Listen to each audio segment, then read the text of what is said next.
all of you out there in Mineralandia. We are coming to you live from the Tucson Fine Mineral Gallery, and glad to see you joining us right now. We are waiting. We've got just about 10 minutes before today's first presentation. That is our 11 o'clock presentation. Of course, you obviously know it's Patrick Dreher, talking about Dreher carvings, the evolution. So this means he's going to be talking about what his grandfather Paul carved, what his father Gerd carved, and what he carved, and how the styles and techniques and tools have changed throughout those three generations. So it's going to be a fantastic talk. It is a sold-out event, so this is the only way that you can actually see it if you haven't already registered and if you're not already here at the Tucson Fine Mineral Gallery. So we are going to go live with Patrick in just about 10 minutes. Until then, hang out. Really happy to see you. And we will be back in just a few minutes with Patrick Dreher, Dreher Carvings Evolution. Thank you.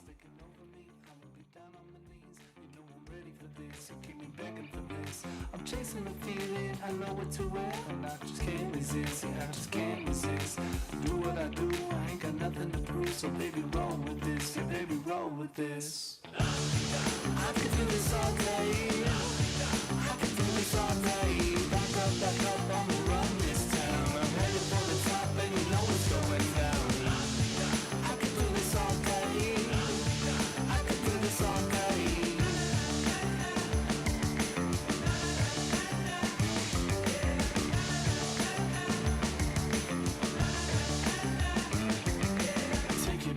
Show me what you got, no you can't resist. You know I'm ready for this, I just do what I do. I ain't got nothing to prove, so just roll with this. Yeah baby, roll with this. I can do this all day, I can do this all day. Back up, I'ma run this town. I'm headed for the top and you know it's going down. I can do this all day, I can do this all day.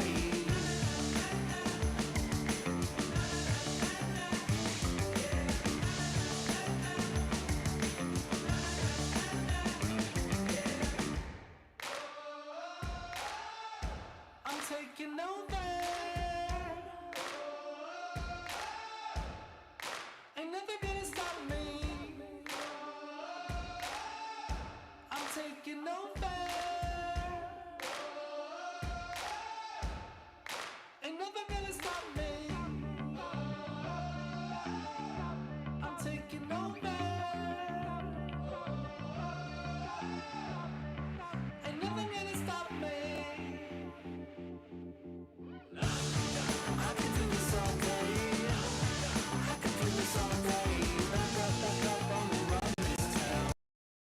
I'm headed for the top and you know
I'm back up on my feet again. Won't be so hard to love. And when my window shows a brighter day, won't be so hard to love. I hate when I bring you down. I hate when I bring you down so low. I hate when I bring you down. I hate when I bring you down so low. And I can't change it, fake it. God knows I get so hard to love. And I can't change it, fake it. God knows I get so hard to love.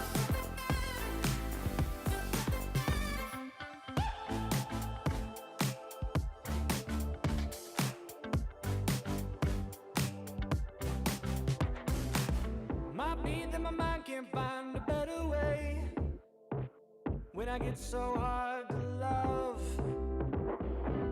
And I get so restless in my modern ways. That's why I'm All right, so we are, God, we are just under 5 minutes now, and it took me a little while to come back to you because Mike Wise from Smithsonian stopped by to say hey. So great to see him. He's doing well. He's here in Tucson, and really happy to see them. So again, we are about 4 minutes away from this morning's presentation. Patrick Dreher talking about Dreher carvings, evolution. Now, I'll tell you one thing that you're going to see was fantastic. So today is Monday. On Saturday, Patrick had a special unveiling of all of his 2026 pieces. And boy, that was a fantastic event. Now, that wasn't broadcasted, but it was filmed. And so we are actually, I've got a computer right here, and I'm actually editing that because I want to release that because that was such a great event. So that is coming soon, and you will see some of those pieces in today's slideshow. In today's talk. Let me just put it that way. And here's the man himself, Patrick Dreher. We are broadcasting live. We are 3 minutes away, and he's probably coming in saying, Brian, I need to be mic'd. And he's exactly right. So I'm going to put the music back for you guys. We're going to run in, get Patrick mic'd up, and then we will be going with Dreher Carvings Evolutions. It'll be a great presentation. Hopefully. Okay. No, I know so. Cool. All right. Stay tuned.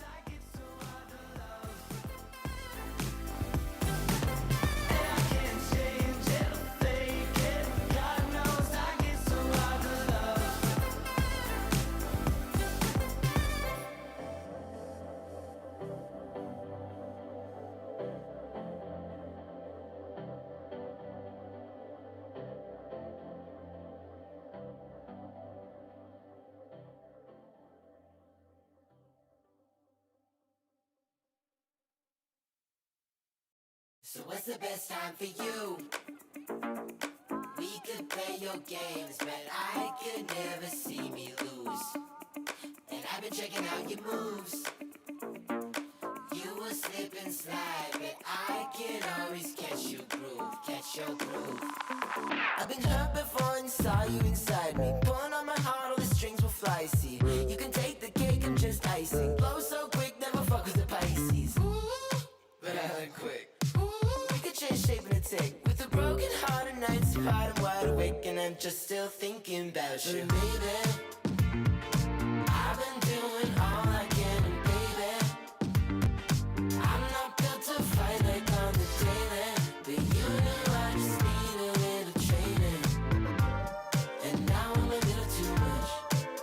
We get stuck in this place where I'm lost without a chase, but I can't seem to find any better. Come on now, baby. Yeah, you know I just need a little training.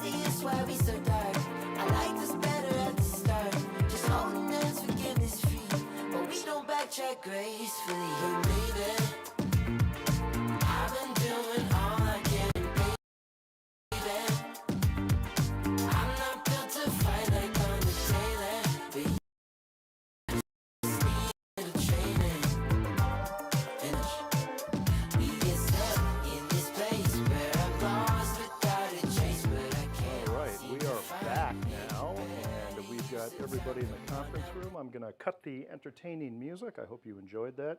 Oh, we are actually at the hour to begin. So I'm going to cut to the camera there in the conference room. There's Patrick and Stuart Niebert. He is the manager of the Tucson Fine Mineral Gallery here. I think they're ready to go, so I will let Stuart know that as soon as he's ready. Stuart, whenever you're ready. We're going to give it just another minute or so, Brian. Now again, it may be hard to hear him because he's not mic'd, but Patrick is mic'd. Robert is gone. He went to the other. Ach so, yeah, right, okay.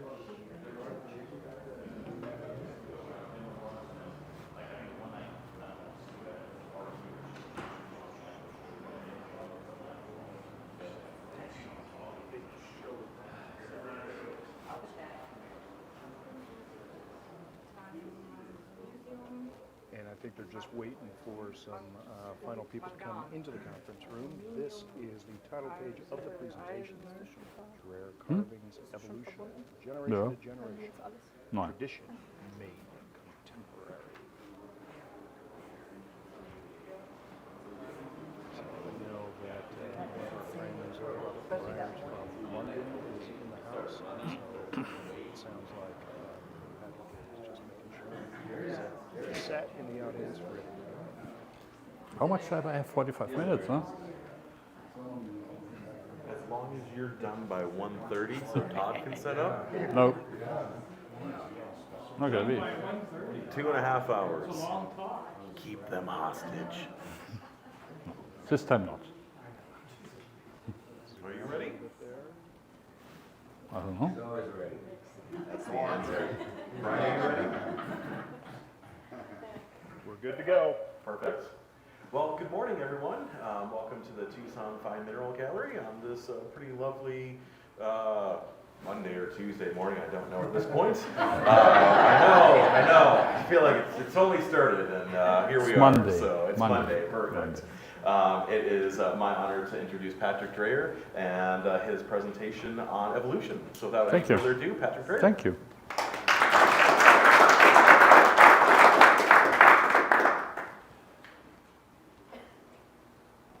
Thank you, Stu, for the introduction. So, first question, do everybody know me, or do you want to have a small introduction about me, myself, my family? Or you want that we start immediately with the talk?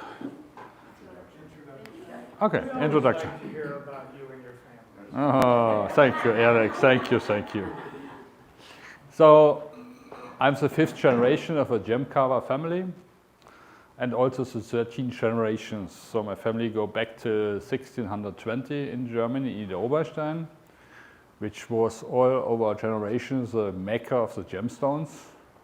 Now it loses a little bit of its importance because other countries coming up. Why 1620 is there was a German, well, let's say a church war. So in our area was a lot of Swedish soldiers, and they burned all the churches down. And the church at that time was a carekeeper of all the books, where's born, who's passed away. We found that my family Dreher belongs to the pioneers of the gemstone business in Oberstein, but I cannot prove it. We have only letters which it shows, but so that's the reason why I always say 13 generations, 5 generation gem carvers. My relatives, they started to make ornament carvings at mostly bowls, crystal bowl, agate bowls. That was a typical. In around 1883, comes a guy from Russia. His name was Karl Fabergé. He gets an order from the Russian Tsar to make anything small, collectibles, which the Tsar can give away as a present. And that was the reason why he came to Ida Oberstein, because he had the idea to make small animal carvings from gemstone, which the Tsar can get away as a present. So, and the problem what Carl Fabergé had, he had no gem carvers in Russia. So he made plaster models, which he later sent to Ida Oberstein and to a family Stern. And this family gives the plaster model to the, at that time, best gem carvers, and one was my relatives. So they copy these models in gemstone, mostly agates and jasper from Brazil, or even from our area, from our mines. Till 1904, we can prove that all the animal carvings get carved in Ida Oberstein. At 1904, Fabergé sent two designers to Ida Oberstein to learn from the Germans the way of gem carving. Till today, you can very nice see in Fabergé, there are, I say, two categories of the animal carvings. One is very detailed carved, one is more simple carved. The reason is the detailed carved get mostly carved in Ida Oberstein, because the Ida Oberstein learned in Paris 1870, 1871 or before the carving of cameos. And so they have this detailed carved system. They transfer from cameo carving to the animal carvings. So in general, and they had the experience to work with gemstones. The Russian artists, they had a very short time to learn in Ida Oberstein because the World War I comes. And during World War I, art is always gone. And that is the reason also where you see that they are more simple carved. During World War I, you know, the Tsar gets killed. Fabergé needs to run out of Russia. He go to Denmark. From Denmark, he go to Germany, close city by Ida Oberstein. It's called Wiesbaden. He stayed for 2 years, and then he go to Switzerland, where he passed away. So the story of Fabergé was gone. During the World War I, World War II, in Russia, the communists come to the power, and gem carving was not really anything which you can earn money. The only thing was that these people can get the order to copy Fabergé animals from the government, which the government sold as real ones. That's the only way how they could survive. My grandfather, Paul Dreher, when he was studying as a young man, he decided not to follow the copying Fabergé style. He wanted to go his own ways. He wanted to make his own carvings, not from influence from anybody, any dealers or anybody else. So, and that is now the story I want to tell you. I want to compare the last 3 generations, so Paul Dreher, my grandfather, my father and me, talking about different carvings, different techniques, and what was the reason of this evolution of the carvings. And that's the topic of this talk today. Any question till now? I always say, please ask me. That's my life. A lot of things are normal for me, which maybe other people think that's very unusual. They need to know, they want to know. So please ask. There are never stupid questions. So that is my grandfather, Paul, on the left side. Me when I was a little bit younger, and my father, Gerd. And again, we try to compare these 3 generations now. Here you see a very nice sample. That is a plaster model which was for generations in our family. It was the original Fabergé model, which come to us. Funny thing as appearance, in my father's workshop, I found it in a very old rack, dirty, broken, and I asked what it is, and my father said, it belongs to Fabergé. But Fabergé was not really important for him. So I make research and I find out in this museum, how important Fabergé was, so I get really deep in this topic. I give talks about Fabergé and my family. Eric. It happens. You know, once a talk from Gail, I was sleeping at your place. So, psh. And she wake me up, Patrick, German minerals. I said, oh, okay. Yeah, all good. We are not in school here, so everything good. Yeah, so I lose my red line. Anyhow, I make a lot of research. I work in the German Gemstone Museum, take care about gem carvings, make a lot of deep digging in the topic of Fabergé. Anyhow, this is the original Fabergé. It's proved from the Fabergé Museum in Russia and also from the Hermitage. And my relative make this toad. So my great-grandfather makes this toad of a Russian nephrite. Well, Toad still in your family collection? no, the Houston Museum made in 2022 this exhibition, a big one about us, and how to say, they want to keep it.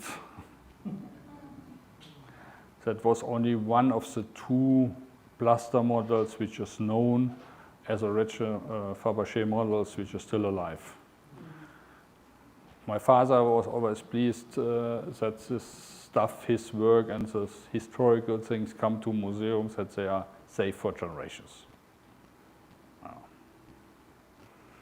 But So the museum has both the cast and the... no, this one, I make a lot of research. We can follow it. So it was in the Tsar's collection.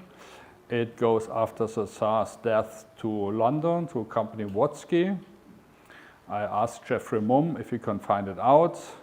He saw, he found it in the records, but it was made black, so we could not see. Later it gets to an auction in New York, and after this nobody knows who it is. We know it must be in America. So if anybody sees this toad, please let me know. Would be interesting. So this toad have always a kind of influence of my family about the story. The same toad again. And then my father started to do one, let's say, a kind of new interpretation of the carving. Say me in my apprenticeship time, which I did. And all three are in the Houston Museum as a pair or as a group, which show now that everybody in my family did this. Beside my grandfather, Paul Dreher, he did not, or we don't know if he did.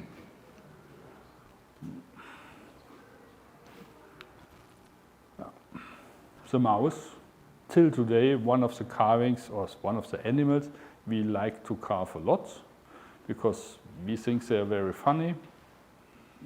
People like them. So that's the first animal we try to compare now. You see, very nice, my grandfather had not so much time to carve. Between World War I and World War II, he learned under his father. In 1939, he opened his own workshop. Then he got called to duty. He was at the veterinarian company, so he take care about horses, so he was not kind of fighting soldiers, he was more support. He go to the French Champagne, he go to the Russian Champagne, get caught as a Crimea Island. And his, in war prison, he was allowed to do his service in a watch company in St. Petersburg. So he never go to Siberia, to the mines, and died, so he had very big luck. He come back 1947 from the war, and it was very hard for those people. All the connections, all the gemstones producing companies was gone. the connection to foreign countries like Brazil, Madagascar was gone. So these people really started with zero, or even low than zero. Most difficult was we was in our area under control of French government. And so everybody who was an artist or a craftsman in the gem business, they need to follow strict rules. So first of all, they need to prove that there was never Nazi.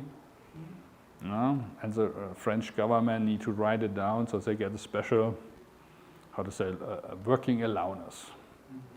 But this working allowance was almost, you are allowed to work with gemstone, but only for French government. Yeah. He worked later with English people together, with Americans, so it was his luck. You see, he makes a nice, how to say, movement of the mouse. We see it in a gray agate with black obsidian or even onyx eyes.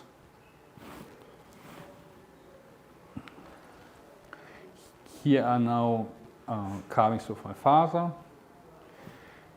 You see much more, he go very more in details. That means when you compare here, first of all you see the fur is carved. He used different gemstones. So my grandfather again had not the access to the high-end gemstone which we had in the age of my father or in the age of me.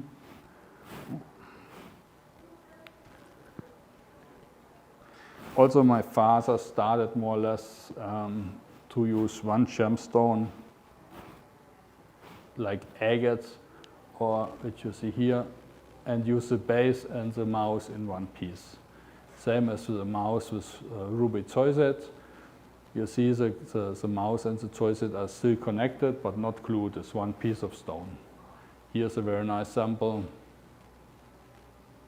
And also here in the mushroom with a smoky quartz. So you see it's already a lot of difference between my grandfather and my father. For sure my father learned under my grandfather, but the techniques got better, which will come later.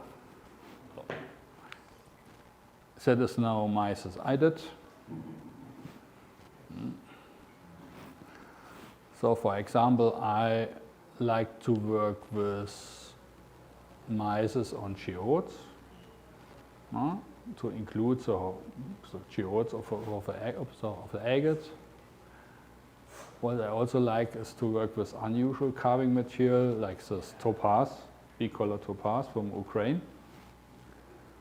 For example, my father never wanted to carve with topaz because he said the cleavage is too perfect.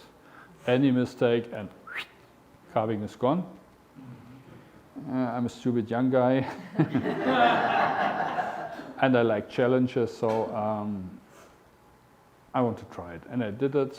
Bruce, Ian Bruce here from the gallery gave me two pieces from a project he mined in Ukraine. He couldn't not use it because it was not really a specimen. It was only a block.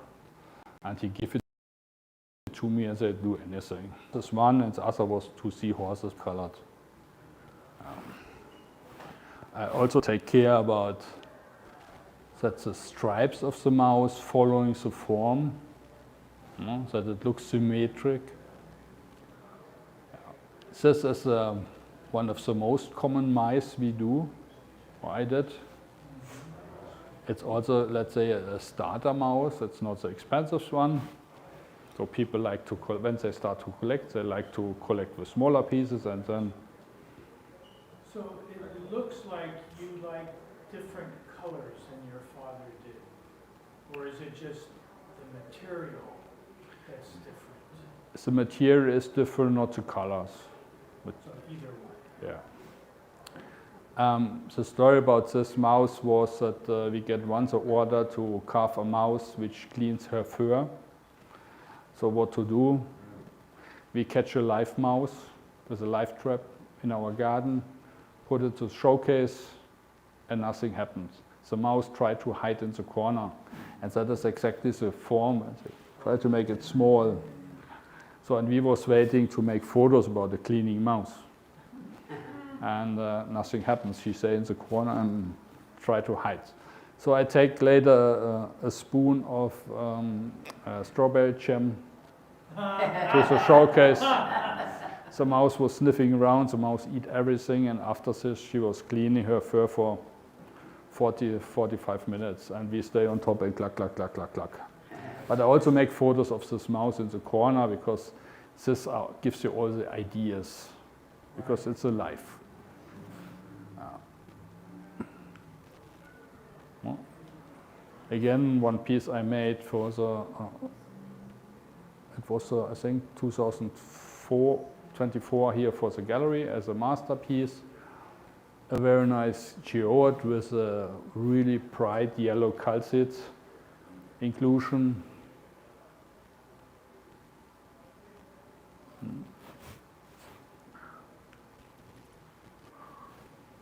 Also a very famous animal for my family is a snail. You see, very nice. So I have to say, my father always, so I never met my grandfather. He passed away before I got born.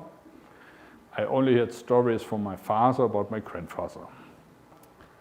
And my father always told me that he was the founder of this bee-colored agate combination animals. Yeah.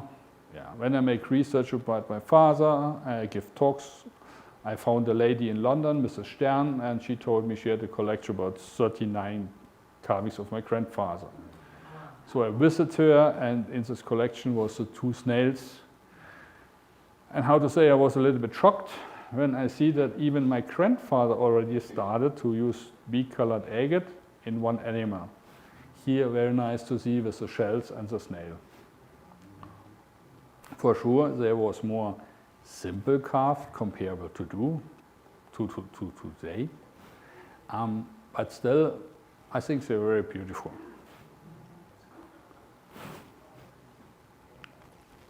Oh, that is the snails I do. So my father never liked snails. So I started an apprenticeship time to make one, and then it was very successful, and we do it over all the years. I made maybe 20 different ones. It's a nice story about, he said, oh, go in the garden and catch a snail to research material. So I catch one, and we study them, let's say run, make photos. It was not very complicated because she's not very quick. At the end, I make a cross with a waterproof pen on her shell, let her go in the garden again. Years later, when I was cutting the grass, I said, what's this? There was a shell, and there was a cross on it. And I put her up, and she's still alive. We call it in German Weinbergschnecke, I don't know the English name. Estragons, I think, no? The French eat it. What is the French? Escargot. So the French eat it, we take care about them. The French eat them because they don't like fast food. Okay. Right, that's a good one. That's really. But you see, very nice here. His texture. He cut them with a cutting wheel, very simple. Even the proportion of the shell was not really 100% natural. The antennas, for example, are too short. Antennas of the snail are always the biggest risk at the snail. Last year it happened. I was working for the Tucson show last year. I was preparing a snail. And I was in a hurry and I was tired. And the beginning of last year, I was polishing the antenna, so it was the last step before it was finished. And the antenna gets so hot, it makes ping, and the antenna drops off. Yeah. So we never glue anything, we never repair animals. If it's done, if it's broken, it's broken. Yes, it was nothing short, because mostly it breaks really, let's see, on this one. It breaks exactly here where the big comes to the small, to the antenna, and says there's no space to make a smaller one. For sure we can do it from gold, but I don't like it. I'm happy, I'm now 39 years in the business. It happened to me 3 times with different animals. I think it's still okay. Every 10 years, one, it's okay. So you see, I take more care about the texturing, make it more realistic. Gives them, the snails also more movement. The shell is more correct in the dimensions. Was for me easy. Again, we could study a snail. We can catch them in our garden, study them, measure them. So we have a lot of reference material. You see, very nice. All are snails, but all are different. So we take care that all our animals are different, unique. That's what the collectors like. They don't wear the mass production, they want one in a kind. The frog is also an animal which we really like. So the heliotrope it's called, it's also kind of jasper, comes from India. Also here there are pieces from my grandfather. Very nice to see that he gave him very nice movement. But he had some technical issues, which you very nice see here. He could not carve the fingers lifelike. Same as here. Same as the texture of the skin is very little bit done. But also he used already bee-colored agate eyes.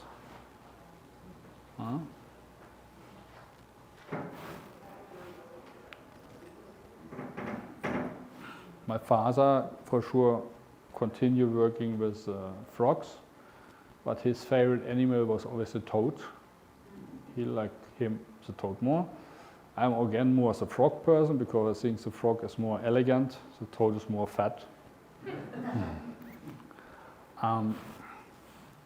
My father always carved with a lot of expensive material, like here you see the multicolored tourmaline. Chrysolar, and he used also the layer of the chromite as a base, and then the leaf under it and the climbing frog on top. So there are 2 frogs I did. The left one, the aquamarine frog, is also on the banner of the gallery. Makes me a little bit proud. Last year it was a bee-colored mouse. This here is this frog.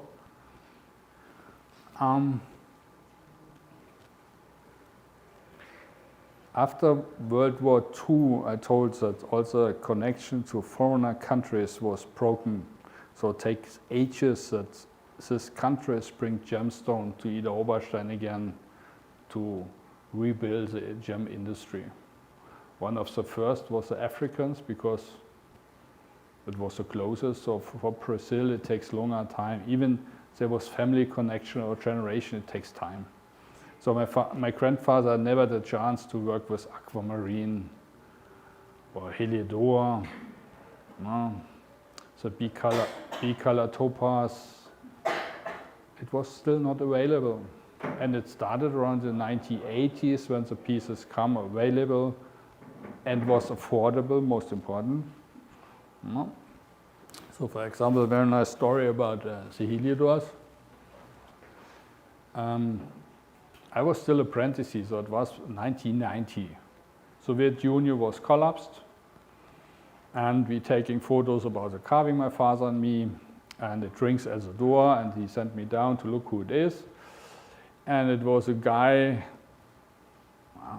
don't speak really good English, and he said, I have rough-stone, I have rough-stone, I have rough-stone. Come look. He bring me to an old rusty car, really, and opens the trunk of the car, and the completely trunk was full of the perfect heliodor crystals. So the story at the end was that he steals them in Ukraine, because they could not use it. Russia had not really a gem business, and he was a former miner, and he know where they stocked some the Soviet Union, and so I think he did not get paid, so he full up his car and drive to Germany. My father had not the money alone to buy them all, so he called a dealer in Los Angeles or Santa Barbara in general. He jumped in the plane, fly to Frankfurt. We go with this guy to Frankfurt at the airport, and together with this dealer, my father bought all the Ukrainian helidors. Today, when you get them, they cost around $150 per gram. Even more because Ukraine war, the war is, the mine is gone. We heard from the people that the miners are on the war, on the battlefield.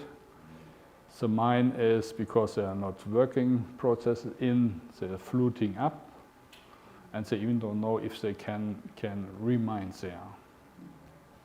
Very sad, but because it's one of my favorite gemstone. It's amazing, special, the texture.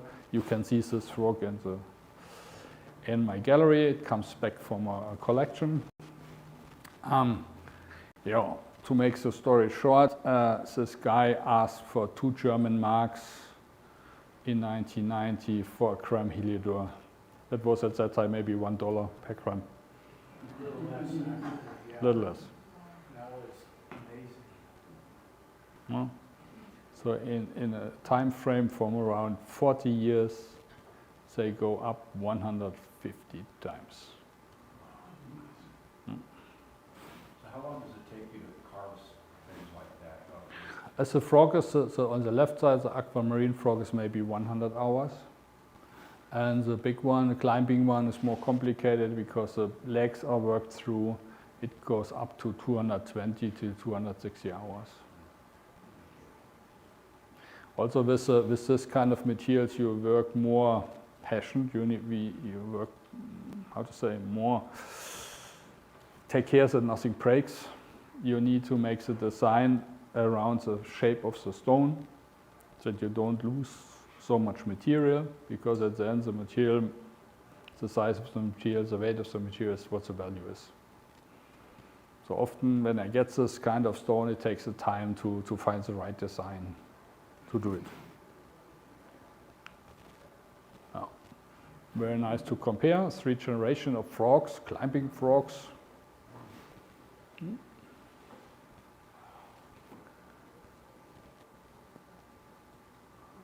If you want, you can guess who made which one.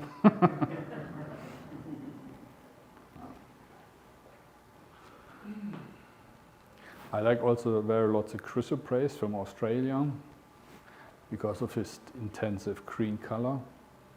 But you get it only in small pieces, not really big ones. So my grandfather makes this frog out of nephrite on, I think, white cachalon column. Then my father made it in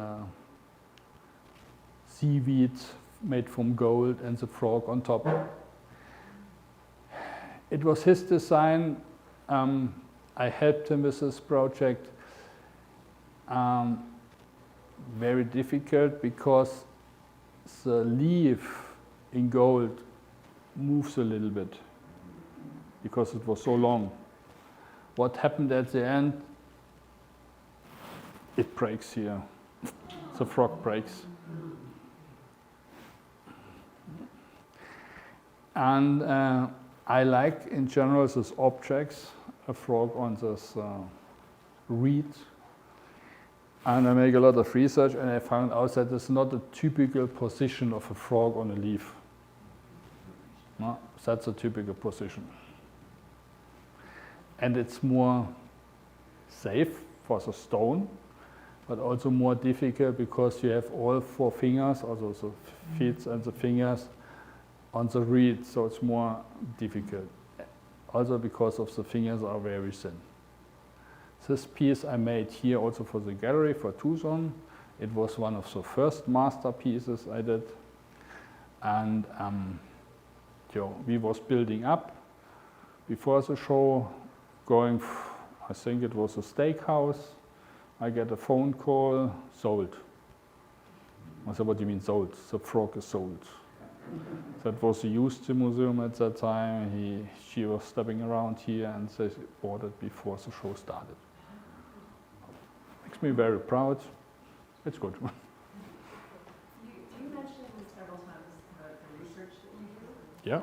What percentage of your time do you think you spend researching versus carving?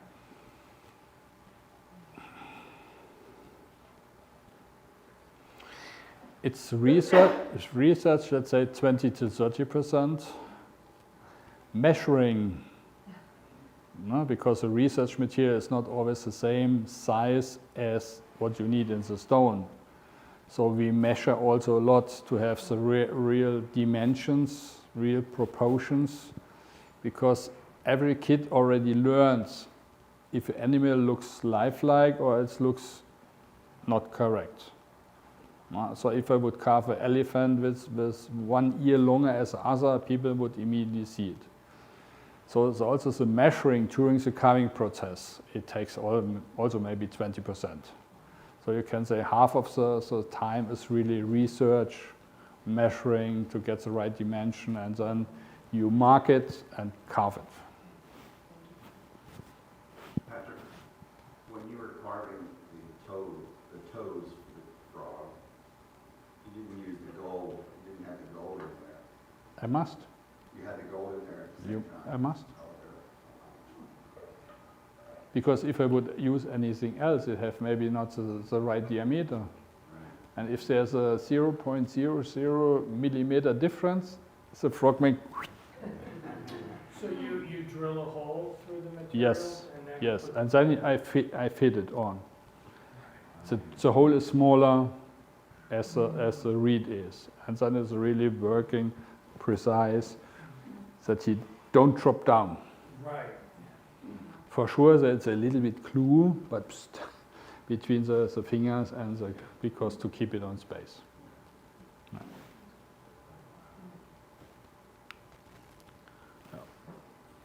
Hamsters, also very funny animal, very famous in the Fabergé. That is a copy which my grandfather did of one of the Fabergé. That is a hamster. It get made for a lady, a child which lose her hamster. It's in the collection in England, you're reminded.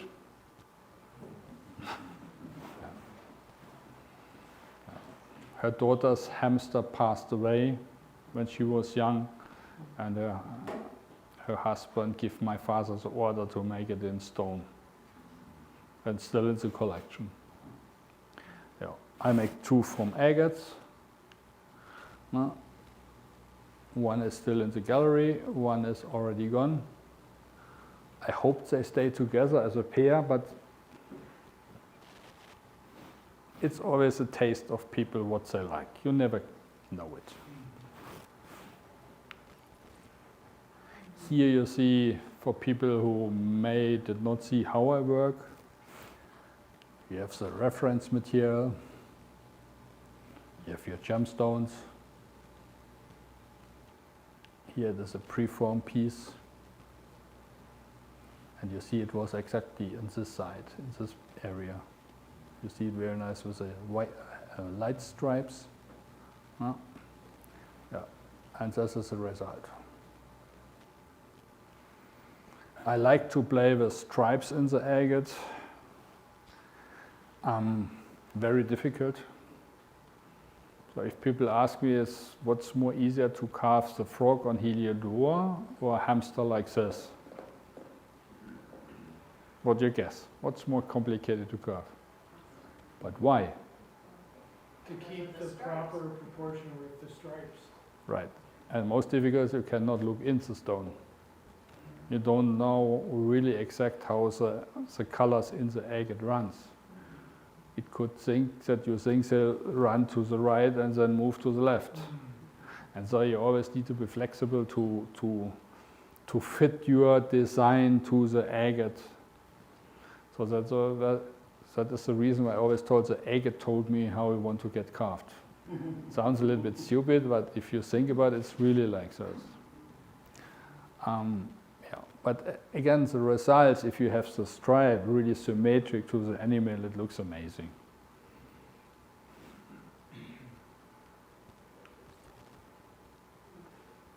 Hippos, also a very funny animal, which get carved a lot in my family. Funny story about this. In the time of my father and even my apprenticeship time, most of the hippo was half polished, never full polished. Only we call it schmiergeln, no? Sanded. Yeah, it was not really high polish, but my father gave me the, let's say, freedom in my apprenticeship time to make a lot of testing, experiment about polishing. And once I made a smoky quartz hippo, and it was a perfect, nice smoky quartz. And I want to polish it. I want to try to polish it. And my father said, no, you will fail. It will be too expensive because of working time. Or you fail because you cannot polish the last corners. So it was always a discussion and even a small fight for a week. After a week, my father stepped back and said, okay, do it in your free time and with your money. But don't be sad if the hippo gets not sold. I said, I take challenges, I like it, I do it. Every Saturday I work on the hippo to polish it. The story was very short, it gets sold immediately. And after this, everybody wants to have a full polished hippo. Nobody wants to have a sanded or frozen hippo. For every hour of carving, about how many hours for polishing? You are also a gem carver. What do you expect? 3 to 4. 3 to 4 what? 1 hour carving, 3 hours to 4 hours. No. I know there are, let's say, gem carvers in America, they polish it per hand. It takes ages. I have a friend from New York, an older lady, also Naomi Sarah, it's called. She showed me small pendants, and I said, how many working hours? She said, 500. I said, and I asked, okay, why? She said 346 was only polishing. I said, what? Yeah, she polished it with sandpaper because she did not know it better. So we polish it completely different with wheels, with brushes, with leather, with diamond powder, and for sure maybe 20% of the whole process is polishing.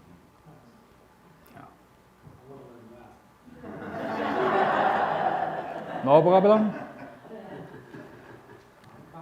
I did not tell. I'm the last in my family. I'm the last Dreher in the family generations. My daughter will not continue it. When I'm working in the museum as a board of curators, I make a lot of research, and I found out that a lot of this old technique get lost. Nobody know it. So, till I'm the last one, I teach people after my father passing away. He don't want it. He want to work in quiet. He don't like people. You put him to the working bench and he was happy. For me, I think it's important to transfer this knowledge to next generation, to other people, to new people. So you're welcome to learn it, and no problem. My idea is also to write a book about the gem carving techniques. Yeah. First of all, it takes ages to write it down. Yeah. But we have also a publisher company, Lithography, Gloria Stabler. She said, do it. You have a publisher, we do it. So yeah. That's my future plans, to transfer it. That's this knowledge about, don't get lost. Yeah. even if I teach you now polishing, and you are good, and you are great, you cannot compare with me because I worked 39 years. So I have 39 years more experience than you have.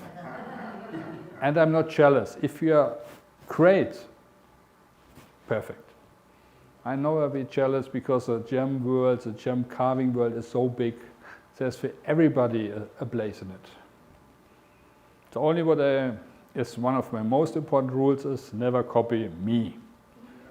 No, never copy my style. We had it in the past. People copy me or copy my father, try even to sell stupid carvings with the logo of my father, with the logo of my grandfather. That is no respect. Yeah. And funny is, it is not people from America, not people from Russia, people from Ida Oberstein.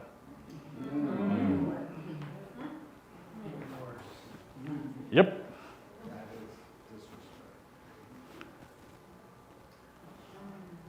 Fishes for my grandfather.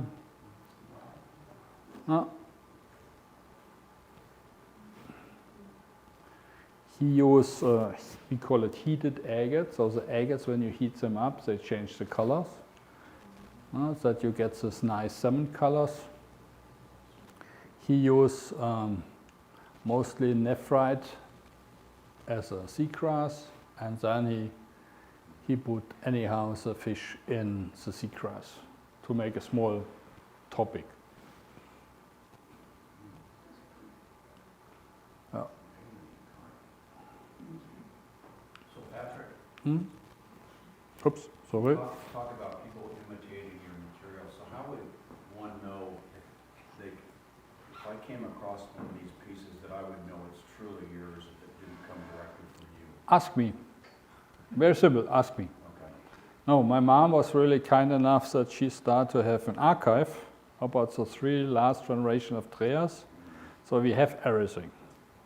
We can prove every piece which we made.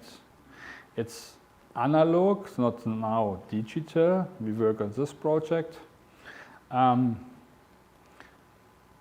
We collected from each carving a photo and each carving calculation. So we are, we calculate each working hour, material, site cost, and so we have the photo with a complete calculation for all carvings. It's 20 folders full of material. So I can look and make research, yes, that is done for my grandfather, and this is his years, or my father. That's the only advice that I can give you. Before you buy it, send me a message, is it real one or not? It happened right now, some weeks ago, in a heritage auction. There were 6 pieces for my father. The lucky was 2 was unsigned for my grandfather. I can confirm that there was for my grandfather. It happens. They were or were not? They were for my grandfather. Do you sign your pieces? Yes, all pieces for my father and my father and me are signed. My grandfather not, because he worked more with local dealers in Ida Oberstein, and the dealers want to put their signature in the carvings. Mostly they sold it under their brands that they did it. But my father started in the early 1970s to sign everything and to prove that it's his pieces. That was also a very nice story. Maybe you know Dave Wilbur. Yeah, he was a guy who was the first collector of my father's carvings in America. And he go to my father and told him he need to sign the project and he need to make the special boxes, which we still have today. So he was very important influencer, how it's called, for my family. Give us a lot of good advices. Yeah.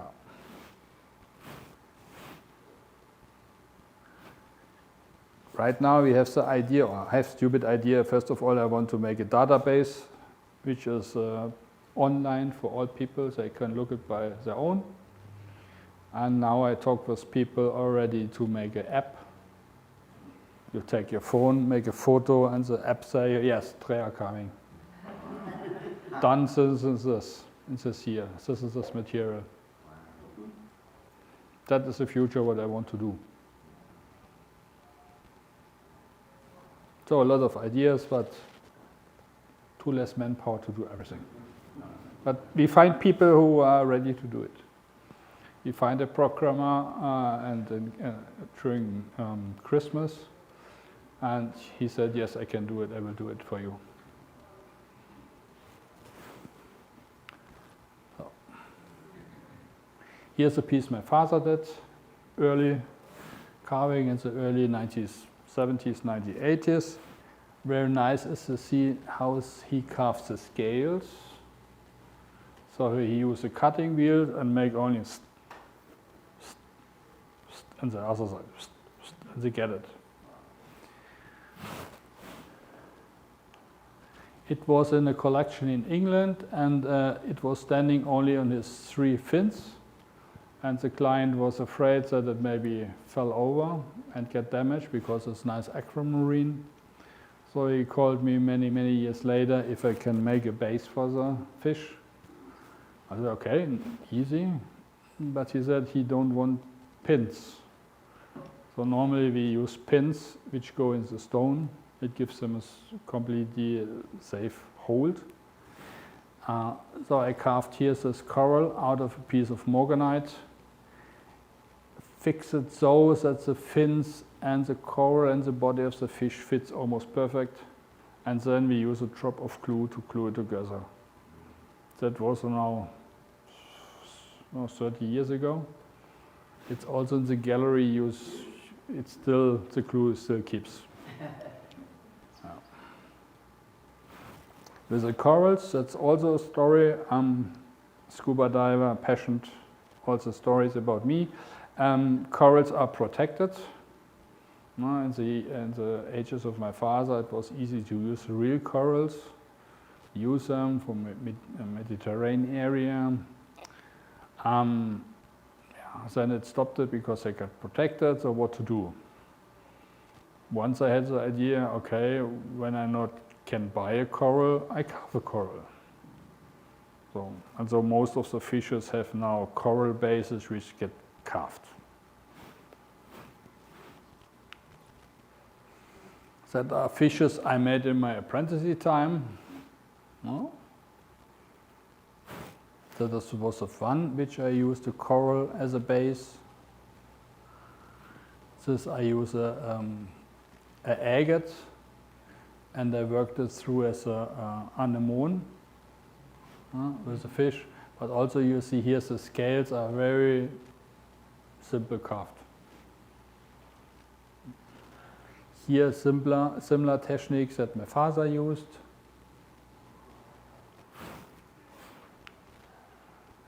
That was a project from multicolor tourmaline. So we had the idea to make an underwater topic, so we used a big crystal piece and carved it from behind. Negative in the stone, and when you look in the front you see it positive. At the bottom is a starfish and some shells, and in the back it's called a leather coral.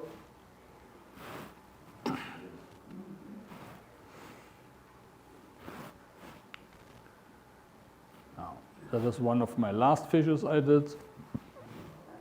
And you see, some years ago I start going away from this, let's say, easy cut scales. I carve now each scale. That is a heated agate.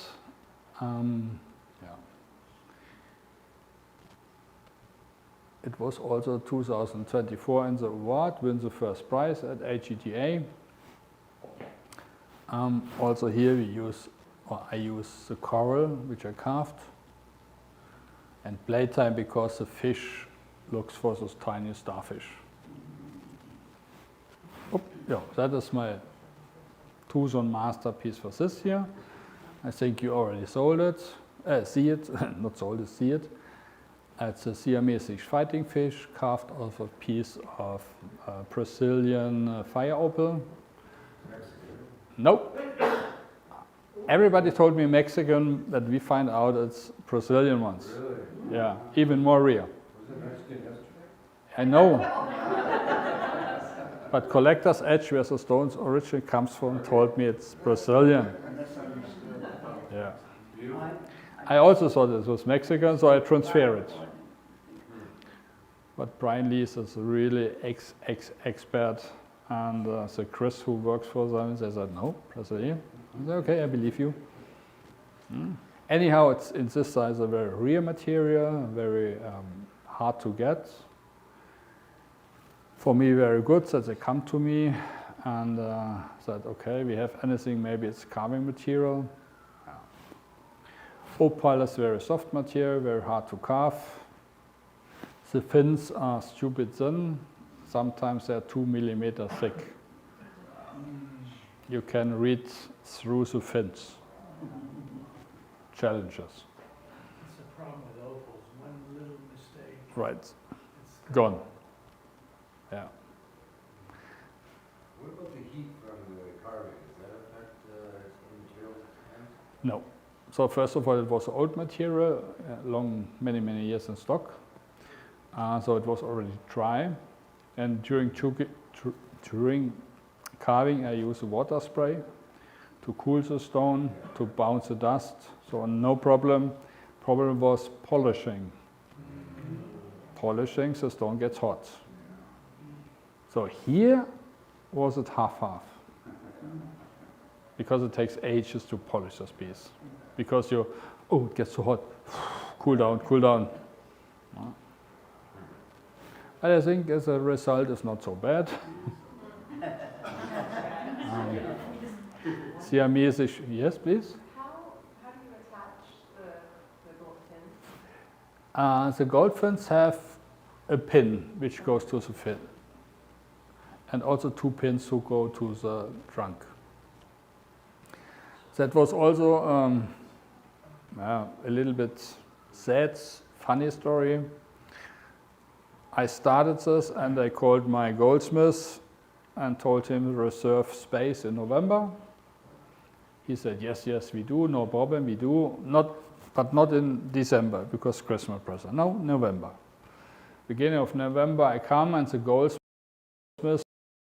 who want to do it, she bought a house and more or less let me fall down. So I stay there with no goldsmith. Shit, because I'm not a goldsmith, I cannot do it by my own. So I was looking around, all of our goldsmiths in Oberstdorf, more or less goldsmiths who can make a ring or clean castings, but nothing which works direction art objects or kind of art thinking. So many years ago, I helped one lady to come to our university for jewelry and gem design. And I asked her, maybe she had an idea about any foreigner student. And she told me 3 people. I contacted the first, it was a young lady. She came to us to my workshop. She was very interested. She wanted to do it, she wanted to try it. Okay, try. And she made a model from wax, which was amazing. So at the end, she is now working for us, starting of March. Makes my life more easy. Goldsmith. And a training in goldsmith from a famous jewelry store in Wiesbaden. And after that, she makes a University of Art on jewelry design. So she's Master of Fine Arts. You can meet her. Natasha is in my room. We take her the first time to Tucson to drop her in the gem business.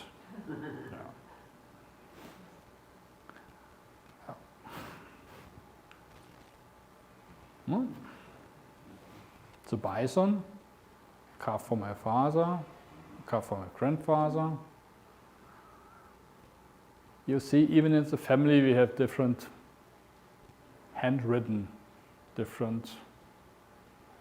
It's not each family carve each the same technique, things like this. Here's a very nice, my father carved the fur very roughly. I carved it more fine. No? He used ivory for the horns. Today not possible anymore, so I use silver and gilded them to make them old. he also, that is the second bison he did. The first bison he killed the leg because it's broke here. That is the reason why I decided to make a base, that it's more safe. No. Alligator or crocodile. No. That is, in my opinion, one of the best works my grandfather did. No. Very impressive that they even carve every teeth and the tongue and everything. He used yellow sapphire eyes, which not really look because it's capuchons. It's a piece of green jasper he did. And I get a request from a guy from Houston. He wants to have alligator. And that is what I did this year. It's also in the gallery. You can see what you don't see at the photo very good. I also carved each teeth, but you don't see it because they're so tiny. It was a pain of the ass to carve those teeth. And then to polish them. So, but why did the carvings improve over the generations? Was only the artist or was there more reasons? No? Very nice photo. The access to better gemstone, one of the most important things. Here you see a rough stone of my father in 1966. So he had not really a lot of agates, a lot of jasper. Me in 1979 in Brazil, in a rough stone dealer's backyard. He had around 36,000 kilos material. At the end, we stay 1 week in this yard and collected 13 tons of material. Because we was really running out of need overversion of agates. So agates come, the first delivery of agates come in 1820 to Ida Oberstein. But when the dealer, the rough stone dealer, bought them, they go to Brazil, I buy this, I buy this, I buy this. The reason was at that time we had a lot of bowl cutters, cameo carvers, coat of arm carvers, agate cutters, so everything. And in these mountains from agate, every profession found the agates which they need. And there was often not a competition because there are different style of agates what the people use. Some people use only gray agate. We use more the colored natural agates. But over the years, less and less of the workshops still exist. Ida Oberstein is dying. A lot of this family are running out of business because they're retired, nobody continue. And so the rough stone dealer buy less and less agates because they cannot sell it. And then when my father come and bought from this big hill only 2 agates we can use, it's not a really good business for a rough stone dealer. So and then we get a visitor from Hugo Arendt. Hugo Arendt was also his relatives from Germany. And he thought that maybe my family was relative to him. And he makes some research and come and visit us. And first of all, he say when he see me and my father working, he said, Mr. Dreher, I have your agates. And we said, what? He said, yes, I have this agates, I have this agates. Okay, and my father agreed to that the guy sent some samples. And it was garbage, what he said, really nothing. We could not use them. So, but I convinced my father to fly to Caracinho in Brazil, visit the guy, stay with him, and you can believe when we come in his yard and see all the hill of agate, we were speechless.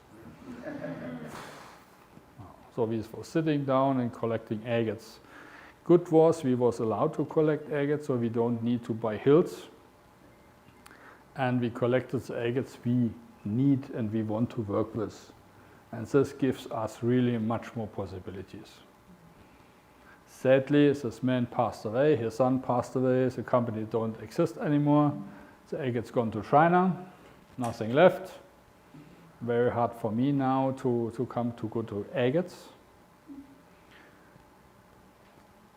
Some years ago, a very famous bowl cutter passed away, Mr. Hartmann. He was a friend of my father.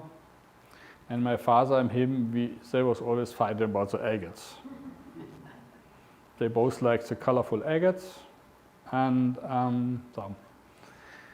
Mrs. Hartmann contacted me once and said that she had a big stock of agates if I'm interested to buy some. Okay. I jump in the car with my fiance, go. Wow, okay. And to delivery we take them all. We take more than 1 ton of agate which we had in stock. Then I have a contact to a guy from Stuttgart, Crystal World. He had his own museum. He is a very special guy. You see him in the Pueblo show. He designed gardens with gemstones. So he had big geodes, big spheres and everything. And he had very good contacts to Brazil. And he found an old stock of Brazilian agate, colored agate. And he told me, Patrick, I found agate for you. I said, okay, ship some. Ship some. So right now it looks good again about agate, but some years ago we have still of this shipment many agates. But for example, this hazelnut brown colors are gone. For sure, my father used the best one, not the baddest one. No?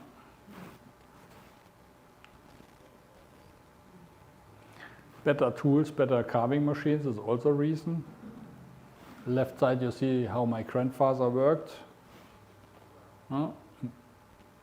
The technique is almost the same, but for sure there was an evolution in tools. Most thing what happened to my grandfather and also my father was that they don't care about dust removement. They don't care about what kind of gemstones they work with. Malachite, falconite, tiger eye, they worked everything. At the end, that was also the reason why my father passed away, because he worked with, when he was young, with malachite. No? So he said, never wear a mask, no? Never had a dust remover or a dust cleaner in the workshop. So when my father was passed away, first what I bought a professional here in the corner at Stays, dust remover who remove 99.99% of the dust in the room. Because I don't want to see, or to die as my father died. It was hard to see. Yeah, for sure we have better lamps, we have better tools. The sintry tools give more possibilities to work. We have also water spray. Here you see my grandfather had a pot of water and it was dropping water. Still used today, but you have, where the water drops, it's kind of a shield. And it's, limited what you see. And the drop comes not there where you want it. So we have now more water sprays, which you see here. It's very simple, it's only water with air, so with pressure air. It goes to a spray, and it goes exactly there where you need to work. So did your grandfather have access to diamond products or tools, and if not, what did he use to carve something? So mostly they carve with carborundum tools. No? He had access to diamond powder and also diamond, mostly the black ones, which they could not use in the industry. We call them today industrial diamonds. They was black, no color, also black color. So they smashed them in a mill to powder. And they have similar tools like this. That was a soft metal, which they performs the tools by their own. with a scissor, and then they put diamond powder of the mill to the tool, then they can cut a minute too, then they need to do it again. Yeah, you're right, Trin. Mr. Pauli still do it today. That's Mr. Pauli is one of the oldest carver we had. He's 90 years old. He's a cameo carver. He still uses this technique. Today it's, let's say, old style, because in around middle of 1980s there comes the sinter tools. That means you have diamond mixed with metal in one tool and you can work permanently. That helps for sure a lot. Sinter tools. By side you have also galvanic tools. They come more from the dentist industry. They are, let's say, plated. You can work very nice with this tool, but some tools they keep for 5 minutes and then they are gone. Reference material. How an animal looks like, it's important for us because, again, my family always take care that the animal looks like as natural as possible. When my grandfather started again, books was very expensive in Germany after World War II. Money was really less, so you fight to survive. So he could not invest money in books. Television was not there. So what he did, he studied the animals in the forest. So he had an uncle, he was a forest taker, as a Förster, we call it in Germany. And so they go often to the forest and he studies the animals in the forest. So often you see from my grandfather wild boars, deers, which he can study and draw and then transfer it in gemstone. My grandma told me also that when he make a good business, later he took the train, go to Frankfurt to the zoo and studies there the animals which are not in our area. My father was more lucky, he had access to all the books. He ordered around every month for some €1,000 or for some 1,000 German mark books. Even if there was only one photo good enough in the book, he said it's worth to invest the money. So we take all the photos out, so we take a photo from the book and use it as a reference material. Then television starts, they bring on animal shows, animal series. He record everything. So still now we have I think 500 DVDs full of animal series, which we can go back. Today it's even more easier for me. I ask Google. But still today we catch animals, mice, frogs, toads, snails in live traps or per hand, study them and let them go in the garden again. Well, that is what we still do today. Any more question about it? Do you, before you start carving, do you actually draw what it is that you're going to carve? Or what's your process? First of all, I cannot draw. No. Okay. Stupid. I assume that anybody that can do this has to be able to draw No. as well. I don't know. My father painted oil paintings and all those things. I never had interest in paintings. In my apprenticeship time, you go to school classes we had some girls which was cameo carvers. They painted unbelievable. I can sketch, that's enough for me, because I think 3 dimensions. So what I have is here, I have the view to see what's in the stone. That is my father teach me about this, so we work immediately with a stone. So it makes no sense to have a stone and make then a 2-dimension drawing, because the stone is 3 dimensions. So you work immediately with the stone. Some of the other carvers, they make a model in clay. No, I also try to work direct with the stone. one try, not more. Because even if you make a clay model, it's unique in color. If you make a mistake, you can glue it again and remodel it. Yeah, but the stone is different. He had different crystal system. He had different colors. He had cracks inside, holes inside which you have to work. So you need to work much more flexible on my way. I study the stone. Sometimes I have immediately the idea. Sometimes it takes ages to get the right idea, the right use for the stone. I need to have the picture in my head what the stone gets. That's how I start. Sometimes I found stone and rough stone and I pick it up. Oh, cool, that's a mouse. But sometimes, oh, it's a very nice stone. Yeah, but what it is, I don't know. So you study the stone first. Study how it's built, how the colors come.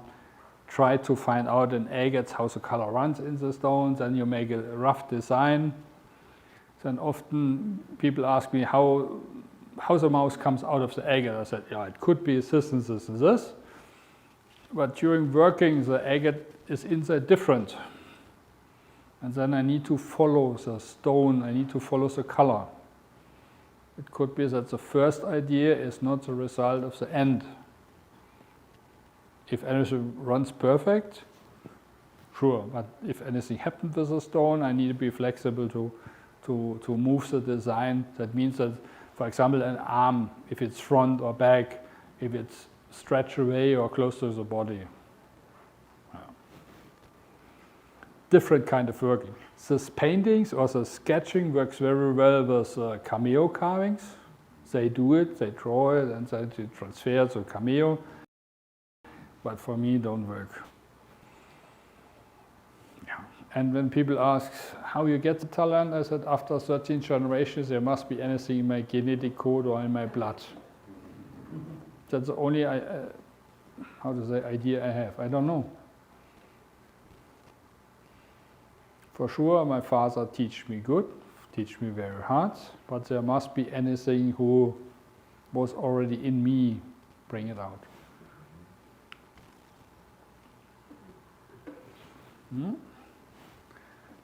Working with high-end gems also make a big difference.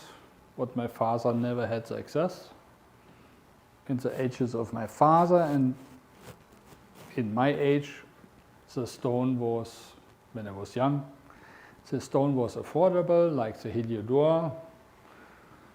2 German marks a gram you can work with, 2,000 for the Heliodor per kilo was not so bad. No. Nice example is about citrines. When I started, citrines cost per kilo 80 German marks. It was $40 around, or 40 euros. Today, good citrines start about 2,000 up to 5,000. Rock crystals the same. So all the stones get in price really high. Rock crystal, for example, is a very nice story. The optical industry use for the glasses rock crystal, but they have to have this perfect CX.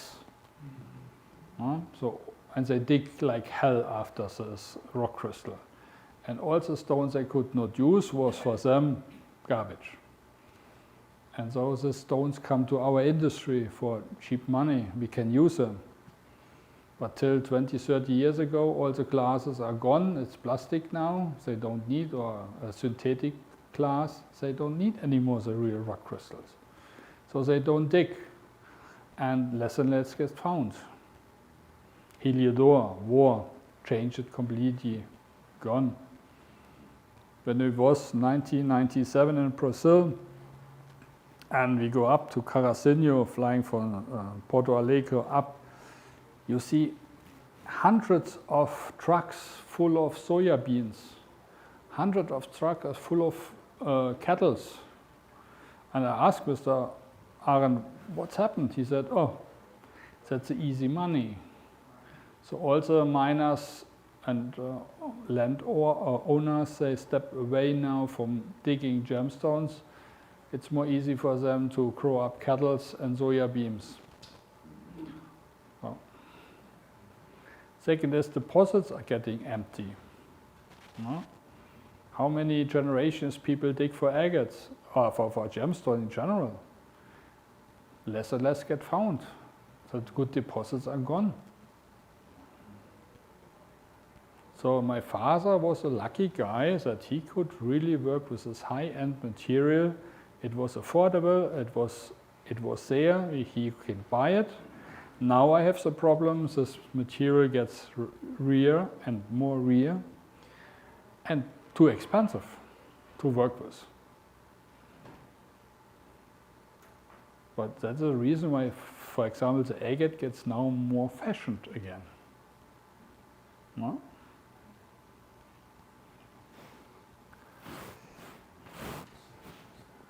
Exactly, a Mausetzit from Burma. It's this size.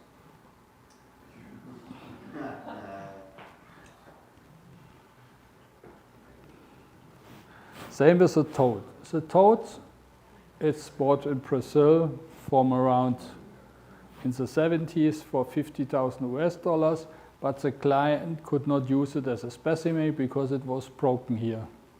The corner was missing.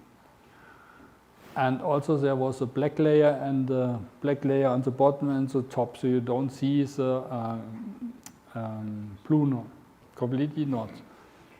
And first of all, what we do, we clean the piece, so I cleaned it, and under the black comes the blue out.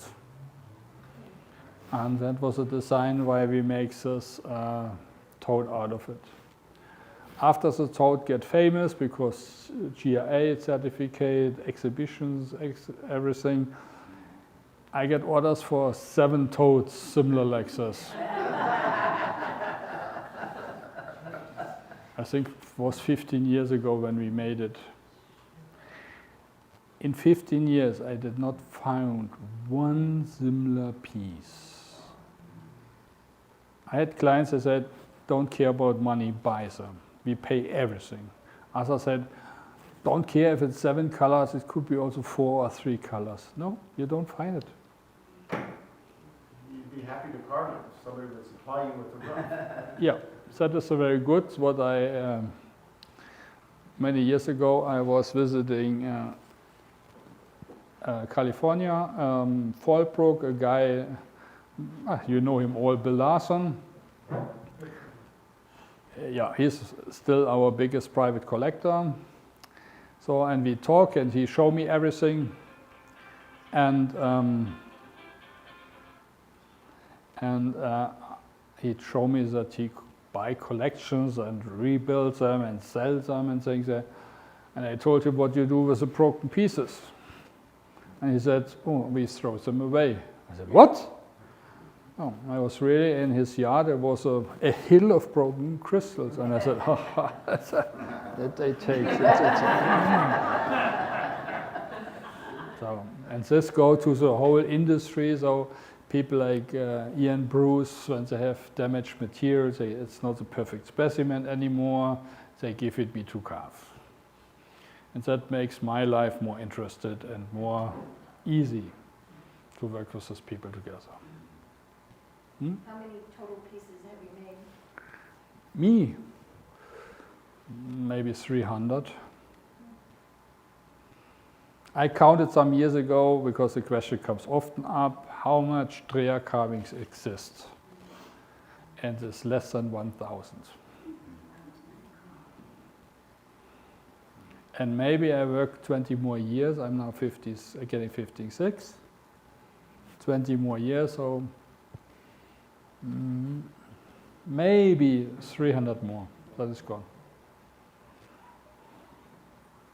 It's not a mass product. Then Patrick, then do you have the next generation coming up? No, not for my family. What about others, though? Other people. Yeah, other, not your family members. Yeah, I teach now, yeah. You know, are they showing as much promise and talent as you have for continuing this? The talent is very hard to say because the talent built up over years. No? First of all, what I teach the people is the technical part. For example, how to polish, how to carve. get them the basement training, and then it depends how they continue working. You started not as an artist. It's a long process to get an artist. And so I try the best to give him the, the tools to get this. So I train people. We have carvers, which are carvers. I make kind of masterclass courses that I help to, that they get better techniques. I have people, they started from zero. I have one guy from Tucson, Todd Wax, he's here in the gallery. He's a gem cutter. The gem cutting competition right now in America gets too big. So and he decided he wants to go more the artistic way. So he come now the last 4 years for every year 1 month to me, and I teach him. I teach young people, for example, the goldsmith, which is now part of our team. The deal is that she helped me with the gold work, and I help her to learn more about gem carving. So yeah, I train people, but not for sure 100 people. I had a very nice offer, the GI, sorry, in Carlsbad, come to me, the president, Susan Jacks.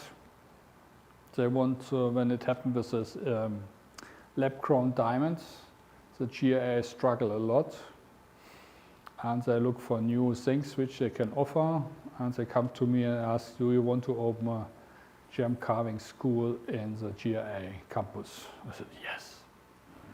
Yeah, would be interesting.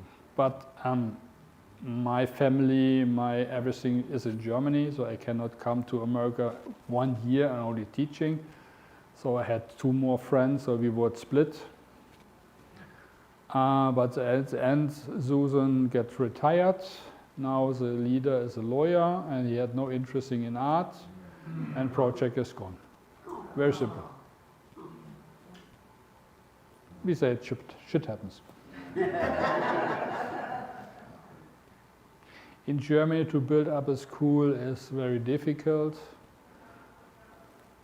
There's a lot of rules, there are a lot of, challenging. You get always more stones in your way as help. So I have no interest. If I want to have a school, maybe in America, but not in Germany. Right now, people come to me, work with me in the workshop, I teach them, and then they go back to America. Here you have 2 students. They look very grumpy right now because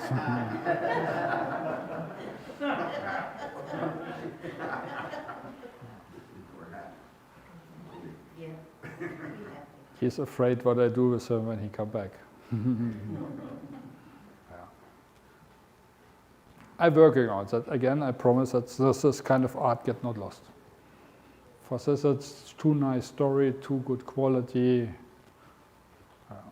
And even with the IA and also computer and internet and mass production and 3D printing and 3D casting, I believe the craftsman, the art's still alive. The people still respect the handcrafted pieces. Because if you have a 3D printing jewelry, it's nice. It's even better than goldsmith can do it. But I believe there's no soul in the pieces. It's the soul from the artist. There's not this inside. Maybe I'm wrong. We're all with you. So for me, again, I like challenges. So cuprite fish, never ever carved a cuprite before. I did twice. Once is a mouse, and the second is a cuprite fish. Very soft material, very poison material. I was very protected with double gloves, special clothes, special air cleaner, mask and everything, so that was a pain in the ass to carve it. But I want to carve it. I want to say I did it. Same with the topaz, that's this other thing from Ian Bruce's collection, a bee-colored topaz from the Dusk mine. Same with the fire opal, Nobody carve a big fire opal like this.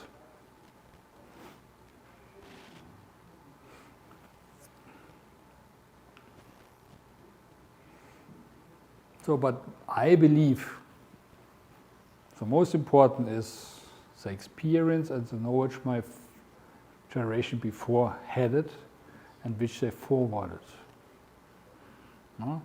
My grandfather make experience, I makes knowledge which he forwarded to my father. My father continue, raise it up, give it to me, and I continue. So I have a solid basement knowledge about 3 generations of gem carving.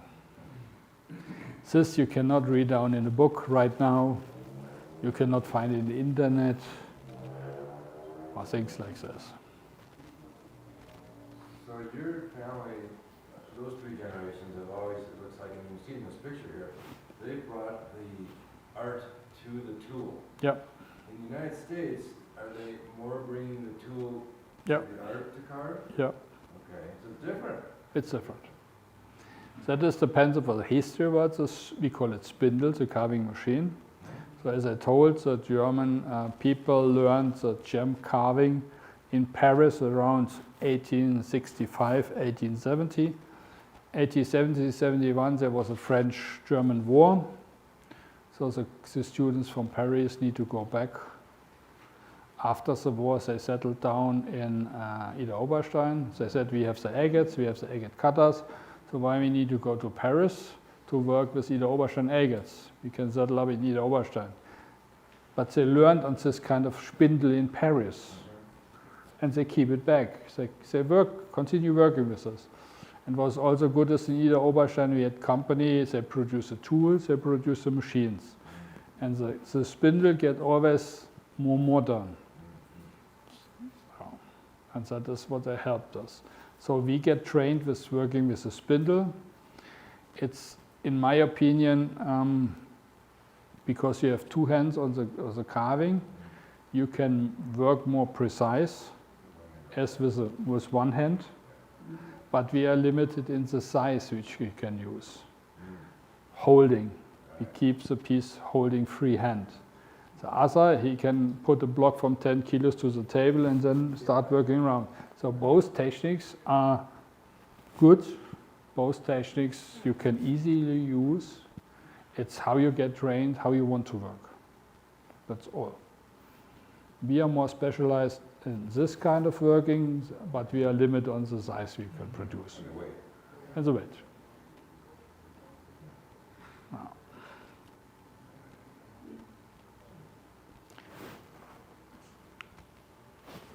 That was the talk. Very simple.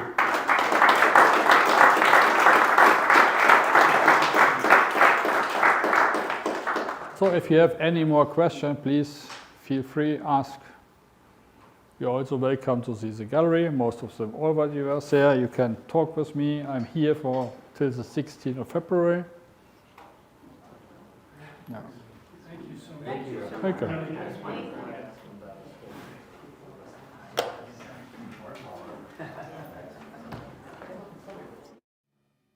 Again, as I told you, this would be an incredible presentation from Master Carver Patrick Dreher out of Idar Oberstein. I hope all of you enjoyed it. I think it was a fantastic presentation, and I'm glad that all of you could tune in this morning, afternoon, noon, this time to watch Patrick's presentation. Again, I am in the process of editing his grand unveiling for all of his 2026 pieces, a lot of which you saw in the presentation. Probably the pinnacle of the work that he produced this year was that Siamese fighting fish carved out of Brazilian fire opal at about this big of size. It was truly incredible. And his is the kind of work that, while the photographs are fantastic, you have to see these things in person. And if you are able and lucky enough to see them in person, and especially if there are some of the toads or the mice that are a little bit more durable, these things beg you to have a tactile experience with them, to reach out, to touch them, to hold them, to move them around. So